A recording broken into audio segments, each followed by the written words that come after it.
اعوذ باللہ من الشیطان الرجیم بسم اللہ الرحمن الرحیم وصلی اللہ علی محمد وآلہ الطاہرین۔ محترم ناظرین، السلام علیکم ورحمۃ اللہ وبرکاتہ۔ ناظرین، ہماری گفتگو دعا کے سلسلے میں چل رہی تھی۔ ہمارا موضوع دعا اور مناجات ہے۔ اس سے قبل کی گفتگو میں دعا کی اہمیت بیان کی گئی۔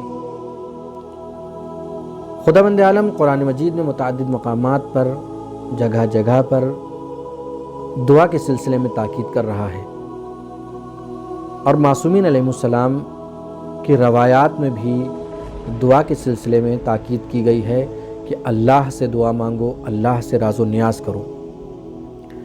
سوال یہ پیدا ہوتا ہے کہ آخر ہم جب اللہ سے دعا کے لیے بیٹھیں، دست دعا بلند کریں، تو کون سی دعا کریں، کس انداز میں دعا کریں، چھوٹی دعا کریں یا بڑی دعا کریں؟ سوالات ایسے ذہنوں میں اٹھتے ہیں۔ کبھی کبھی ہم میں سے کچھ ایسے لوگ اپنی چھوٹی چھوٹی حاجتوں کو خداوند عالم سے مانگنے کو برا سمجھتے ہیں، عیب سمجھتے ہیں، لیکن انسان کو اللہ سے تمام دعاؤں کے متعلق سوال کرنا چاہیے، دعا کرنی چاہیے۔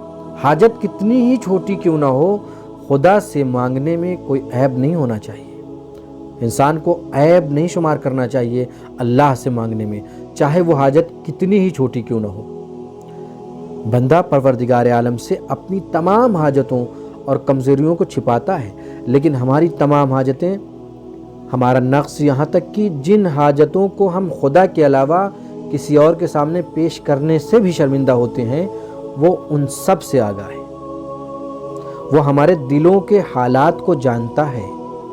ناظرین، خداوند عالم سے بڑی بڑی حاجتوں اور سوالات کرنے سے چھوٹی چھوٹی حالتوں پر پردہ ڈالنا قطعاً مناسب نہیں ہے۔ یہ دیکھا جاتا ہے کہ جب بڑی بڑی حاجتیں بندہ کرتا ہے پروردگار عالم سے، تو چھوٹی چھوٹی حاجتوں پر پردہ ڈالنا شروع کر دیتا ہے۔ قطعاً مناسب نہیں ہے۔ خداوند عالم اپنے بندے سے اس کی چھوٹی بڑی اور تمام حاجتوں میں اس کے ساتھ رابطے میں رہنا چاہتا ہے، رابطہ برقرار رکھنا پسند کرتا ہے، یہاں تک کہ وہ اس سے ہمیشہ رابطہ رکھنا چاہتا ہے، پسند کرتا ہے۔ اور اگر ایسا رابطہ ہو کہ جو رابطہ کبھی ختم ہونے والا نہ ہو، ایسا رابطہ اس وقت تک برقرار نہیں رہ سکتا جب تک بندہ خداوند عالم سے اپنی چھوٹی بڑی تمام حاجتوں کا سوال نہ کرے۔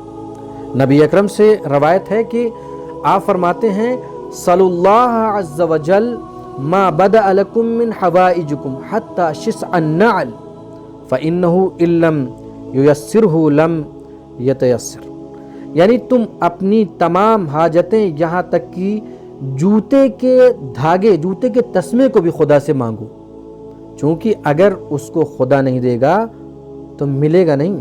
رسول اسلام سے اس سے ملتی جلتی ایک اور روایت ہے کہ آپ فرماتے ہیں، لِيَسْأَلْ أَحَدُكُمْ رَبَّهُ حَاجَتَهُ كُلُّهَا حَتَّى يَسْأَلَهُ شِسْعًا عَلَيْهِ اِذَا انقطع۔ تم میں سے ہر ایک کو خداوند عالم سے اپنی تمام حاجتیں طلب کرنا چاہیے، یہاں تک کہ اگر تمہارے جوتے کا تسمہ ٹوٹ جائے تو اس کو بھی خدا سے مانگنا چاہیے۔ اس کے علاوہ بھی جوتے کے تسمے سے متعلق دوسری روایات بھی موجود ہیں۔ امام جعفر صادق علیہ السلام فرماتے ہیں کہ علیکم بالدعاء فإنکم، میں اردو اس کا ترجمہ کرتا ہوں کہ تمہارے اوپر دعا کرنا ضروری ہے، چونکہ تم دعا کے مانند کسی اور چیز سے خداوند عالم کے قریب نہیں ہو سکتے۔ دیکھیں، اللہ سے اگر قریب ہونا ہے تو ہمیں دعا کرنا ہوگا، اور چھوٹی چیزوں کے بارے میں اس کے چھوٹے ہونے کی وجہ سے اس کے متعلق سوال کرنا کبھی نہیں چھوڑنا چاہیے، اس لیے کہ جو چھوٹی چیزوں کا مالک ہے وہی بڑی چیزوں کا مالک ہے۔ آئیے ہم پروردگار عالم کی بارگاہ میں دعا کرتے ہیں کہ پروردگار اس ماہ مبارک میں ہمیں دعا کرنے کی توفیق عطا فرما۔ ہم زیادہ سے زیادہ پروردگار عالم کی بارگاہ میں مناجات کریں، دعا کریں۔ صلی اللہ علی محمد وآلہ الطاہرین وآخر دعوانا الحمد للہ رب